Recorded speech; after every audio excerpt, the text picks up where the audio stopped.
îl invităm pe scenă pe Thrasyvoulos Makios, Managing Director, Green I got it? Development Yeah. Investment. Ok, Green Development Investments și Okay. ne va vorbi despre Mergers, Acquisition, e un trend acum nou, toată lumea aude, toată lumea vrea să știe cu ce să mănâncă treaba asta și o să vă povestească el mai mult, vine dintr-o familie de 3 generații de antreprenori și mai nou acum vedeți din poziția pe care o are pe scaun deja, că nu e deja primit fond de investiții. I hope you are saying good things about me. Yes, Yes, yes. Welcome, Makios. Thank you. I mean, why are we so far away? You want to keep the distance, right? No, because we have a screen only on the middle, so Okay. so they can see you. Thank you both of you for having me today here. Welcome. Go on. So you are really prepared Yeah, I think because we changed all the questions. Last no, night. I mean, we discussed that we're going to have an open discussion. I'm happy to answer any of your questions. No. I mean, if you want me to go on with, to start with a brief presentation of myself, as you mentioned in Romanian, as far as I understand, I'm the third generation of a previously family-owned company, one of the major third-party logistics providers in Greece. I'm actually the youngest of the third generation. 5 years ago, we entered a partnership with a private equity firm from the United States, HIG, and together we managed to form, after 4 years, with plenty of acquisitions, the biggest logistics provider of Southeastern Europe. According to our strategy, we want to become a $1 billion company within the next 5 years. So personally, I have decided to step down from the executive management of the company. We have professional management running the company at the moment, and this is a very interesting transition that we can talk about. And here we are. Thanks for the introduction. Actually, we will not share with everybody all the things that we've discussed yesterday because it was a very nice road. I hope from, so. I gave you some personal information, so I hope you keep that for yourself as well, okay? No, but I really found out that you're quite a nice person that I can learn a lot of things from you. So, looking a bit globally, let's put it like that. So, how has the global geopolitical, because everybody now speaks about geopolitics, and economical climate, like, I know, inflation, supply chain disruptions, interest rates, how all of that influenced the M&A activity in the logistics sector? Yeah, I mean, there is a pretty obvious answer here. Someone could say that during the last years we are in the middle of a perfect storm. Mm-hmm. But as our Chinese friends always have been saying, crises create opportunities. So I believe that if you consider that there is an adequate of equity that is around to be invested, I believe that there are many opportunities, and I think that this has accelerated the M&A markets, especially in the logistics sector, considering how fragmented our sector is in the Southeastern Europe area. So thinking of that, do you expect consolidation in logistics to accelerate or slow down in the next 1, 2, 3 years? I don't know. Yeah, it's hard to predict now. Looking what happens around us, it's hard to predict. But you are there, you have access there to a lot more information like that than we do. So, you know, the main accelerators of M&A transactions is both private equity and strategic players. I think that due to the huge turmoil, short term, it could slow down a little bit. But to be honest, there is so much money around, and I say again that our sector, especially in Greece, I mean, we saw that in Greece happening, and this is why we managed to grow so much in Greece with the project we run with HIG. The market was super fragmented. And here you have lots of the big multinational players. In Greece, we don't. So it was an easy exercise and an easy calculation to get many interesting, many valuable and good players of the market in order to create something bigger. So if you consider that there is a fragmentation all around the Balkans, there is still an opportunity, a big opportunity for further inorganic growth for all organizations, both financial organizations and strategic organizations. So if we drill down to Romania, because you've been here several times, you're quite familiar with the country. So if you drill down to Romania, what do you think our position is? And I've asked the previous guest about the strategic direction that Romania should follow. And he mentioned the logistics. I still believe that your market here is fragmented. It's much more fragmented than okay, Western so Europe. there is room for much more improvement than we actually see right now. I think so, yes. Yes. Next question is on me. We know for sure that you are also an angel investor. Okay. So if you were advising a mid-sized logistic company, would you recommend preparing for acquisition, developing, merge, organic growth? In which area would you focus? Would you show them to focus? Okay, that's not an easy answer because it really depends on the strategy of its company and on the quality of management and shareholders behind it. Oh, let's put it different. When should a company, mid-sized company, should think about merge, acquisition, something like that?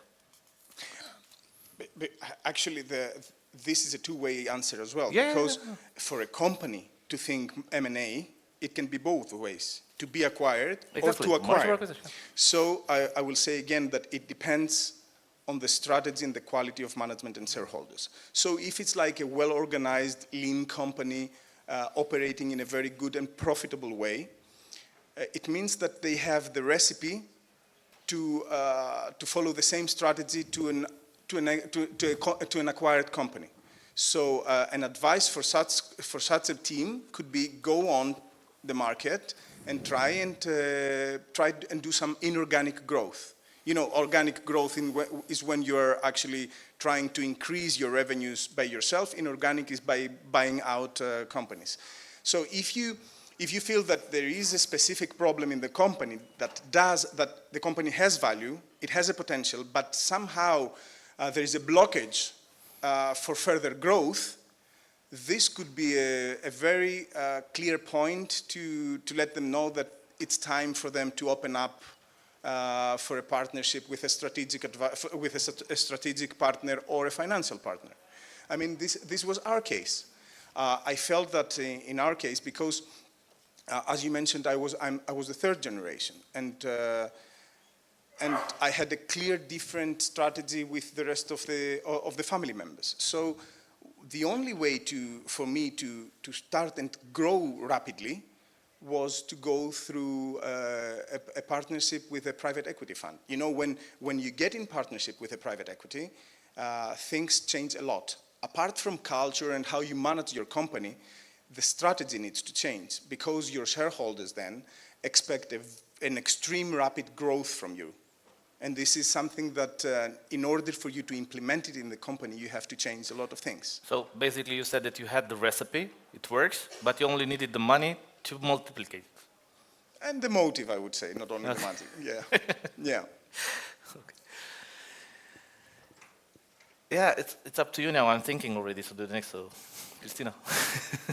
You're also thinking, no? You make me feel very good so that I answer everything and you're running out of questions. No, we have a lot of other questions, but I think... Every answer of you actually raises other questions. So. Exactly, That's so the point, you are correct when thinking that we have hit the ceiling with a family-owned company. So this might be the case when you start thinking, let's bring someone else into the company, also to push us a little bit. But what about when you are looked?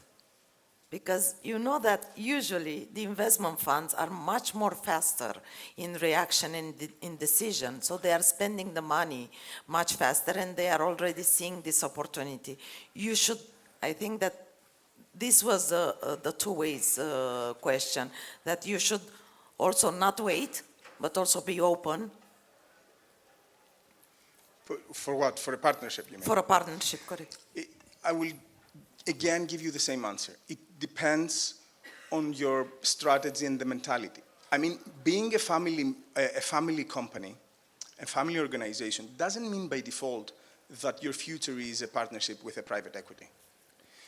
Tomorrow you're visiting one of the biggest family company organizations of Greece, Olympus. The family strategy there is very aggressive, so they can implement themselves a very rapid development and growing strategy.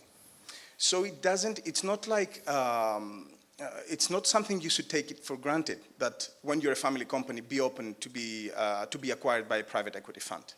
It really depends. It might work, you might not need it as well. So I don't know if I'm answering your question here, Yes. but I need everybody to keep the point that being a family company doesn't mean that you need to go towards this way. You can definitely go towards the other way as well. It's a choice. In the end, it's a choice. It's just a choice. But I'm thinking also about the drivers that actually drive all of us, or maybe not all of us, yeah, for an M&A in logistics today. So would it be the scale, the technology, the geographical expansion, the vertical integration? What would be the main driver that you've seen? You've said that you integrated 20-something companies? Yeah, not 20, but around 10 at the moment. Okay. Pretty much I would tell you all of the things you mentioned, because usually for us, the most important thing to start with is it was a vertical expansion. Like we wanted to create a conglomerate that would be able to offer all logistics solutions. And this is what we're proud of declaring to our clients today. So we can do from like forwarding in every cases, warehousing, logistics, contract logistics, up to art logistics that our Orbit International head will talk to you about later today. So vertical integration for me, vertical expansion is I would say the first step if you don't feel that you are wide enough in the term of the product mix or the service mix you are offering to your clients. After that, geographical information expansion, of course, is extremely important. For us, I believe that this is the next step. We are very strong in Greece. We have a strong presence all around Southeastern Europe at the moment, Bulgaria, Romania, Hungary, Serbia, but we really need to strong further in order to approach the target, the strategic target that we have set. I also have a question.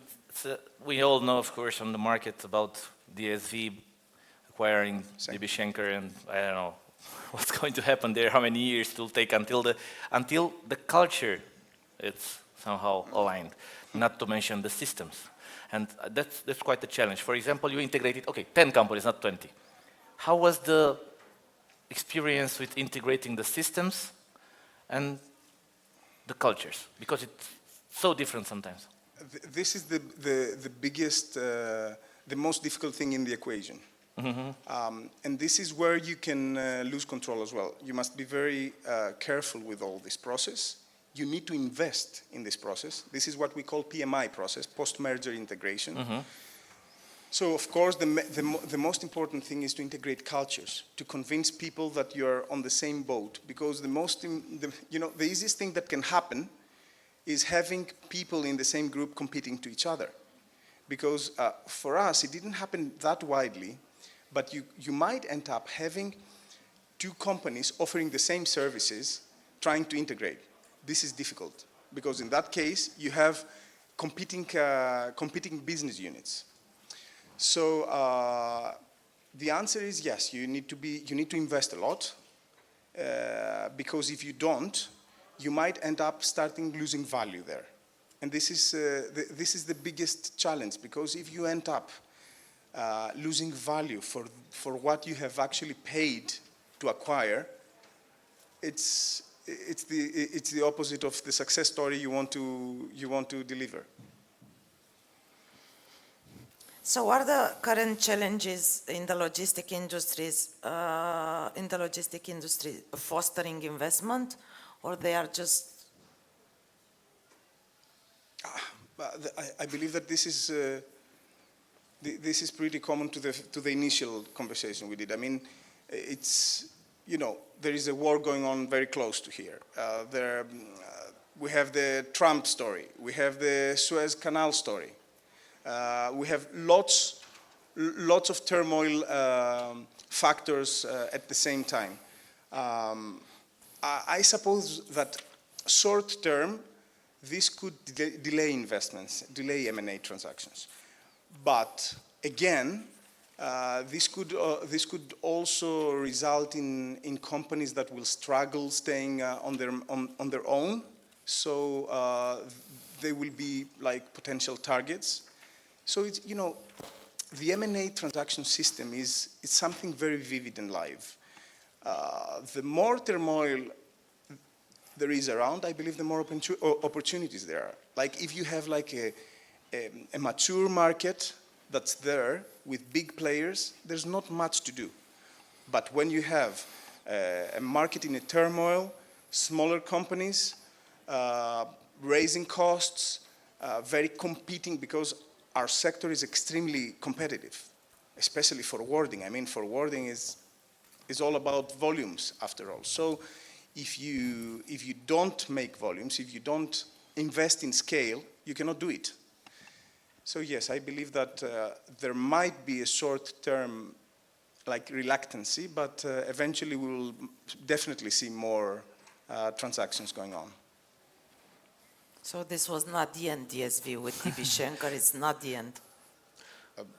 Why do you really think that it's the end? It's just the biggest thing that you could see around. Yes. I wouldn't say, because we have another one, because we have another one into our southern part, was the DFDS with ECOL, which is also something new into the market, but then it was all covered by this new. And think about it, when you have super huge organizations going through this process, think about how easier it is to happen with smaller companies.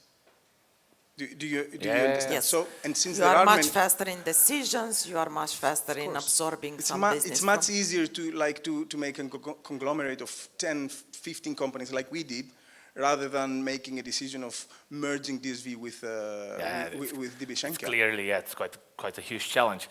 But what do you think about the famous think globally, act locally, when you expand geographically and so on? I mean, in order to be successful, you always need to know your local market and to be. Well, do I get the question right? Yeah. Because I've seen situations where they kept it on thinking and acting globally instead of acting locally. You know. I mean, when you know your local market well, you should feel confident enough to go global and to try and get bigger and bigger. I mean, in order to be successful, you need to both understand global and local. That's my point. So both. I have a personal question now. If it is too personal, I can. I just got divorced, so be careful. No. I will not go into that area to ask you how much money do you have after your divorce. I have for another guest this question. What skills do you teach your children? How do you prepare them for the future that is coming? Yeah. Okay.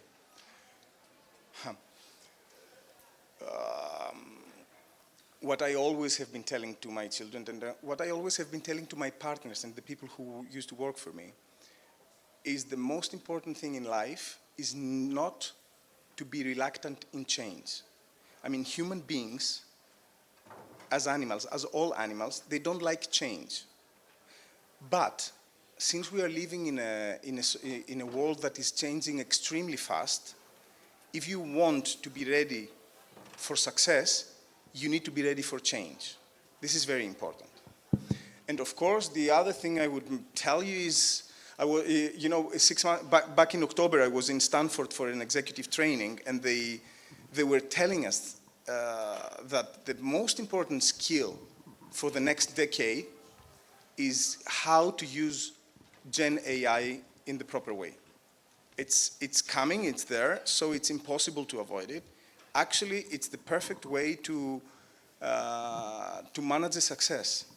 There are tools, Gen AI tools, that if you use them in the proper way, you can really do things much faster and in a much smarter way.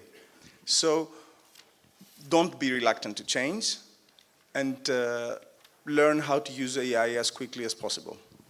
Thank you very much. Okay, good. Sper că v-ați... domnul președinte. Deja avem întrebare. Desigur. Eram pregătiți, vreau să dau. Thank you. One quick question.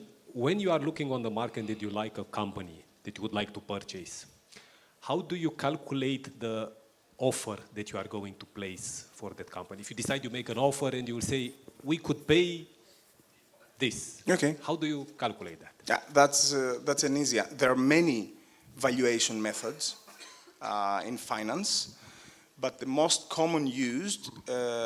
Multiply a bit.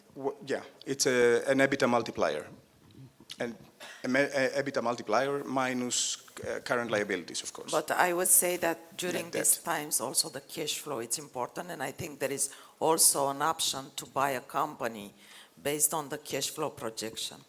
Yeah, of course. I mean, if you agree on the value, then there are many ways to execute a transaction. First of all, you can make an LBO, a leveraged buyout. If the company is a low leveraged company, you can actually use the company to leverage it and use the money to buy the company out. Again, you can use what you mean is pay the previous owner with a deferred consideration. So try to get money from the cash flow of the company in order to buy the company. Yeah, there are many ways, but regarding the valuation, I would say that the most common method used is multiple on an EBITDA basis. Thank you very much. We have another question, of course, from one of your colleagues, I would say, Doro. Orbit will also have a presentation today. Really, that's going to be an internal logistics thing of now. He's just trying to sound good, correct? You already sold the company.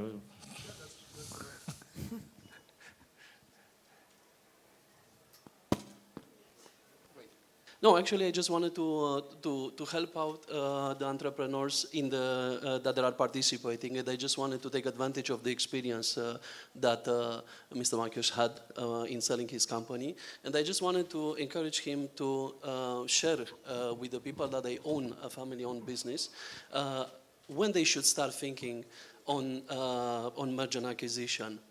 Is perhaps when a succession plan is not in place, perhaps when and how your mindset should be, meaning when you are successful, when a company is profitable, it's run properly as a family-owned business, you are the king of the world, so you should start thinking in selling when you are at your peak or when you start struggling. So perhaps these are some insights from a person that has already gone through the process and took the decision to, which is the each entrepreneur dream, basically to build up a company, and have an amazing exit at the end of the day. This is what we have seen worldwide. So I thought to bring this up and perhaps to take advantage of the experience here. Please. Okay, to start with, I want to say that I haven't sold the company. So what I like saying is that I had a partial... So we invited you for nothing here? My family had a partial exit. We're in partnership in the company. We still have skin in the game, serious skin in the game. And the most important thing is that to understand when you enter in such a partnership, what you foresee for the future is the most important thing. So for me, the success in our case will be if we all together have a successful exit after a few years.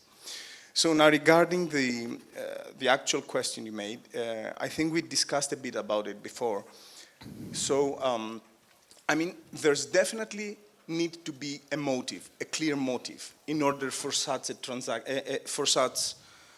discussion to start. You know, I have seen people I've met entrepreneurs that was extremely clear from the first minutes of the meeting that they're not ready to have an M&A transaction. So you close you like have a lunch or a dinner and you go back home. It's pretty clear if there is a motive there. It might be a succession motive, as you mentioned. It might be a struggling motive. It might be that if we are talking about a family-owned company, that the family lost their their appetite to do business anymore. So if the motive is in place, and this is pretty clear, you can start the discussion. And again, on the motive depends the involvement of the previous owners of the company. Like in my case, I was pretty much motivated to keep part of the group and work for the group hard.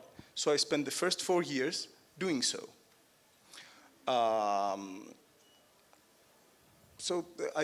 not sure whether I cover your answer clearly. It was not for me personally. I just want to take advantage of the experience. Okay. Perhaps show with the audience. And as well, I think that the second bullet point for that, it will be, if someone looks at thinking of mergers and acquisitions, where they should look for this opportunity to meet the investors, to meet the equity funds. What is the process? Good. So the question was not a personal one. Okay. It was just taking advantage and perhaps leaving the audience with something out after this this interesting discussion.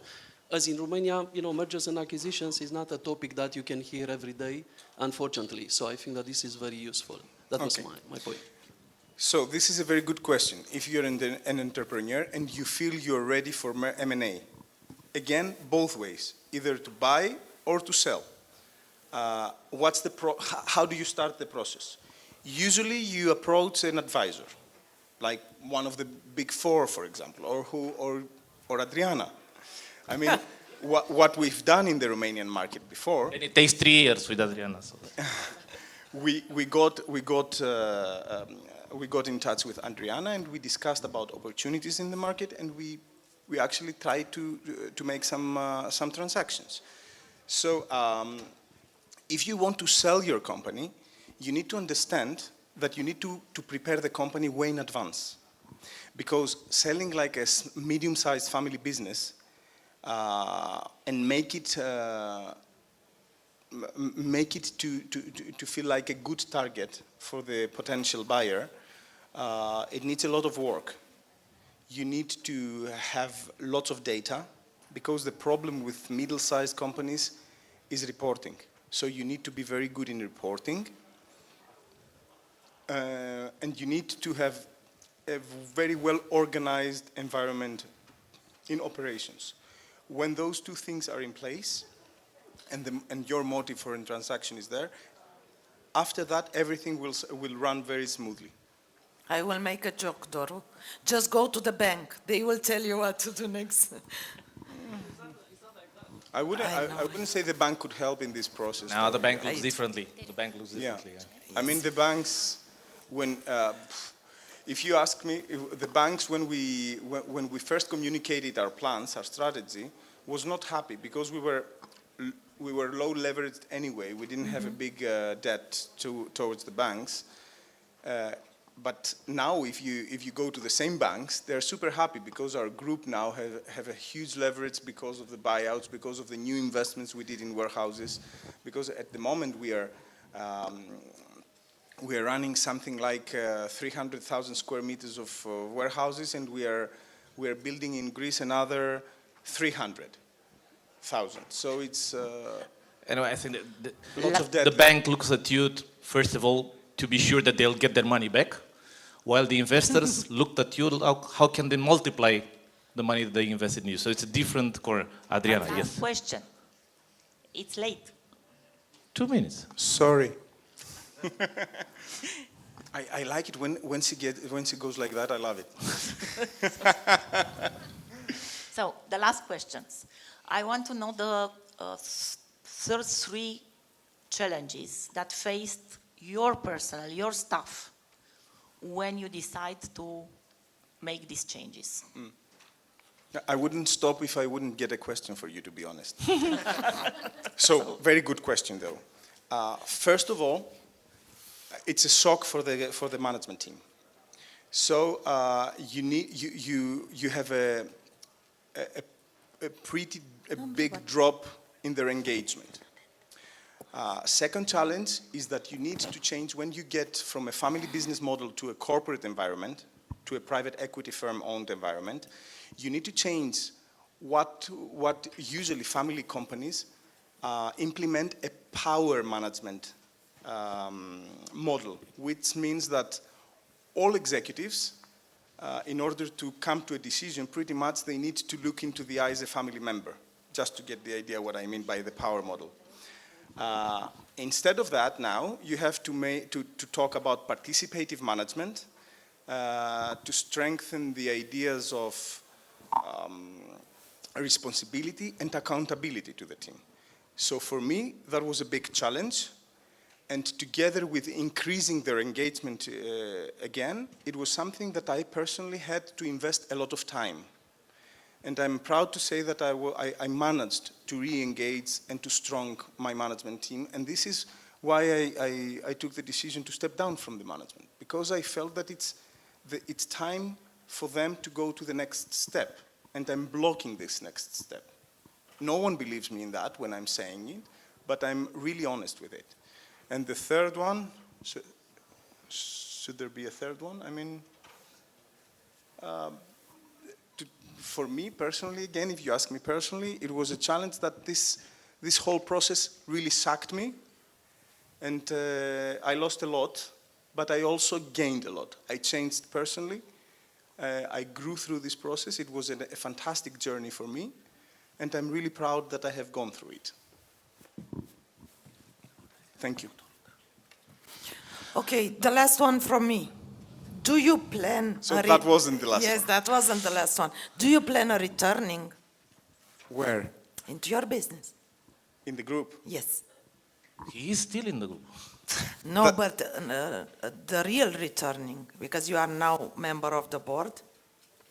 And do you plan any returning into the business when... There's nothing I can share with you for that. Okay.